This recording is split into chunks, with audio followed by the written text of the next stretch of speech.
Hi friends, అందరికీ నమస్కారం అండి. ఇది మన ఛానల్లో 59th వీడియో అనమాట. టర్మ్ ఇన్సూరెన్స్ ఎందుకు తీసుకోరు?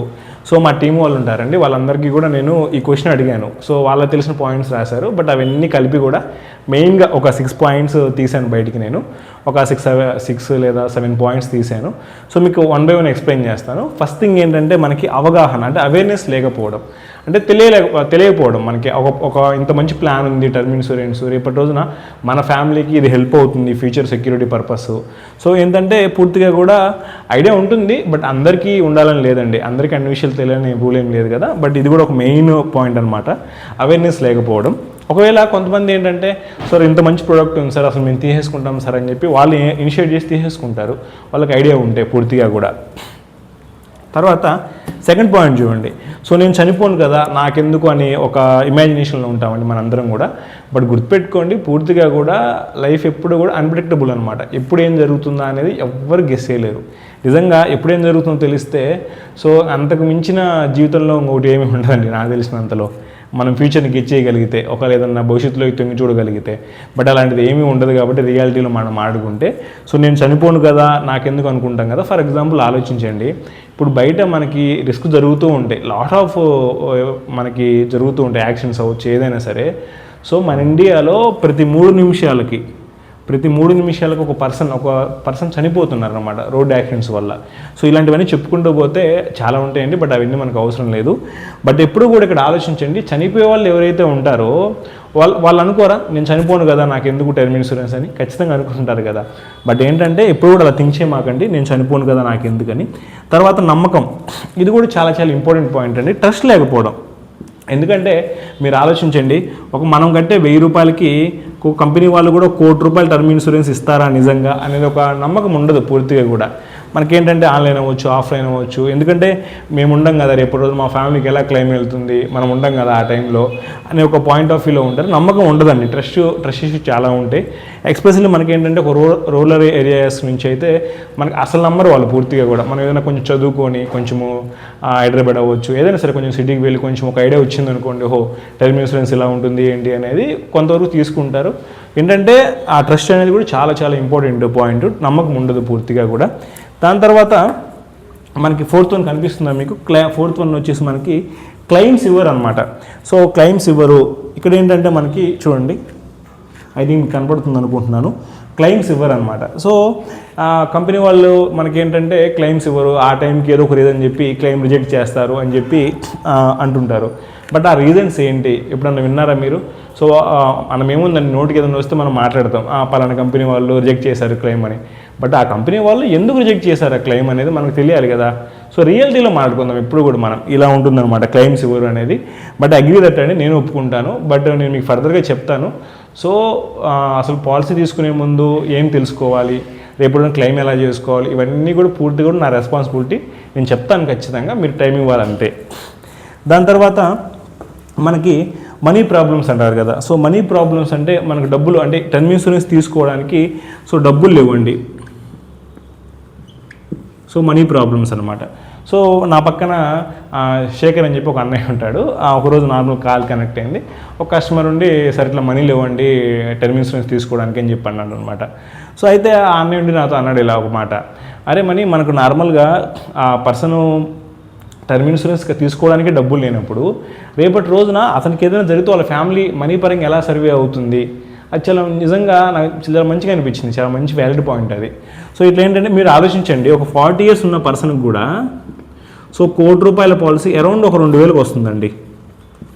సో 40 సంవత్సరాలు ఉన్న వయసు ఉన్న వ్యక్తికి కూడా, నాన్ స్మోకర్కి ₹1,00,00,000 పాలసీ కూడా 2,000కి వస్తుంది, అరౌండ్ అటు ఇటుగా ఉంటుంది.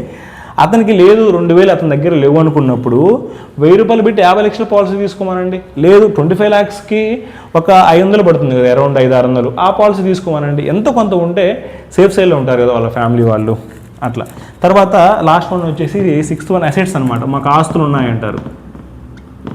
సో అసెట్స్లో మాకు ఆస్తులు ఉన్నాయి, అంతస్తులు ఉన్నాయి అంటారు, గోల్డ్ అవ్వచ్చు. బట్ గుర్తుపెట్టుకోండి, ఏదైనా జరిగితే మనం అవన్నీ అమ్మం పూర్తిగా. పొలాలు అవ్వచ్చు, స్థలాలు అవ్వచ్చు, గోల్డ్ అవ్వచ్చు, ఏదైనా సరే. సో ఇక్కడ ఏంటంటే మనకి అవన్నీ ఎటు పోకుండా ఉండడానికి మనం టర్మ్ ఇన్సూరెన్స్ తీసుకుంటాం. రేపటి రోజున అవన్నీ పర్సనల్ వేయడని చెప్పి అమ్ముకుంటూ వస్తామండి, అమ్ముకోం కదా. టర్మ్ ఇన్సూరెన్స్ తీసుకున్నాం అనుకోండి, సో మీరు రియల్లీ చెప్తే నమ్మరండి, ఇక్కడ ఏంటంటే మనకి ఎవరైతే తెలుగు ఇండస్ట్రీలో టాప్ 6 హీరోస్ ఉన్నారో అందులో ఒక పర్సన్ తీసుకున్నారు, ఒక పర్సను 500 కోట్లు తీసుకున్నారు. సో 500 కోట్లు తీసుకున్నారు. నార్మల్గా ఏంటంటే ఆ స్థాయి హీరో ఒక అడ్వర్టైజ్మెంట్ చేస్తే వచ్చేస్తే అంత పెద్ద అమౌంట్, బట్ ఆయన ఆ పర్సన్ ఎందుకు తీసుకున్నారు, అంత అవసరం ఏముంది చెప్పండి, అట్లా అనమాట. బట్ ఏంటంటే దాని వాల్యూ తెలుసు వాళ్ళకి. తర్వాత మనకి ఈ కార్పొరేట్ ఆఫీసులు ఉంటాయి, మనకు పెద్ద పెద్ద హాస్పిటల్ చైన్ వాళ్ళు అయితే ఒక 1000 కోట్లకి 500 కోట్లకి అలా తీసుకుంటూ ఉంటారు. తర్వాత మనకి ఫ్యూ ఇయర్స్ బ్యాక్ అనమాట ఒక పర్సన్ మనకు స్టార్ హీరో అనమాట ఒకప్పుడు, ఆయన కూడా పాపం రోడ్ యాక్సిడెంట్ చనిపోయినప్పుడు ఆయనకు కూడా వాళ్ళ ఫ్యామిలీకి 50 కోట్లు క్లెయిమ్ వెళ్ళింది. అట్లా పూర్తిగా కూడా మనకి ఏంటంటే ఇవన్నీ ఉంటాయండి, బట్ పూర్తిగా చూడండి. తర్వాత మనకి ఇంకా లాస్ట్ వన్ అండి, పూర్తిగా నేను మామూలుగా కాల్స్ తీసుకుంటూ ఉంటాను కదా. సో ఇక్కడ ఏంటంటే ప్రతి ప్రొఫైల్ నేను చెక్ చేస్తూ ఉంటాయి ఎటువంటి ఇన్సూరెన్స్ తీసుకున్నారేంటని. కొంచెం బెటర్గా హెల్త్ ఇన్సూరెన్స్ తీసుకుంటారు.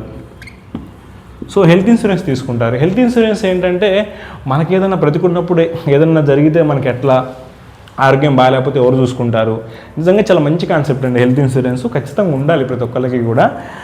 బట్ ఏమవుతుందంటే ఇక్కడ మీకు టర్మ్లో సెకండ్ ఛాన్స్ ఉండదు, హెల్త్లో మాత్రం సెకండ్ ఛాన్స్ ఉంటుంది. ఫర్ ఎగ్జాంపుల్ ఒక రోడ్ యాక్సిడెంట్ జరిగింది, ఆరోగ్యం బాగలేదు, మనం హాస్పిటల్కి వెళ్ళాం, ఒక బిల్లు 1 లక్ష 2 లక్షలు అయింది.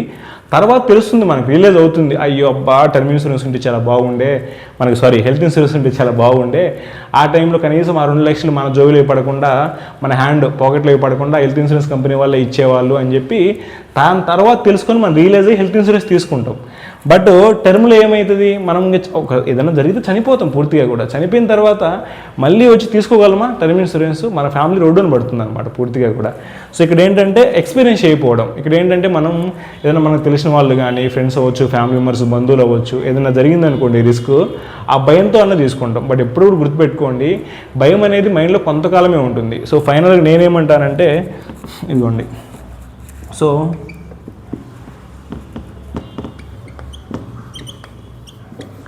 టర్మ్ ఇన్సూరెన్స్ ఎప్పుడు కూడా మనం భయపడి తీసుకోకూడదండి. భయం అనేది ఏముంటుంది, కొంతకాలం ఉంటుంది. తర్వాత ఏదైనా చూసినప్పుడు మనం ఆ వెబ్సైట్లోకి వెళ్తాం, మన నెంబర్ వేస్తాం, సో చెక్ చేసుకుంటే ఎంత పడుతుందా అని బయటకు వచ్చేస్తాం. ఆ భయం కొద్దిసేపు ఉంటుంది కాబట్టి. బట్ ఇక్కడ బాధ్యత ఉందనుకోండి, సో మన పిల్లల్ని చూసినప్పుడల్లా కూడా పిల్లలు ఉన్నారు, మ్యారేజ్ అవ్వలేదు, వాళ్ళకి పేరెంట్స్ ఉన్నారు, సో అతను సంపాదించే అమౌంట్ అంతా కూడా వాళ్ళు డిపెండ్స్ ఉన్నారు అనుకున్నప్పుడు ఆ రెస్పాన్సిబిలిటీస్ ఉంటుంది. ఉన్నప్పుడు ఆటోమేటిక్గా టర్మ్ ఇన్సూరెన్స్ తీసుకుంటారనమాట.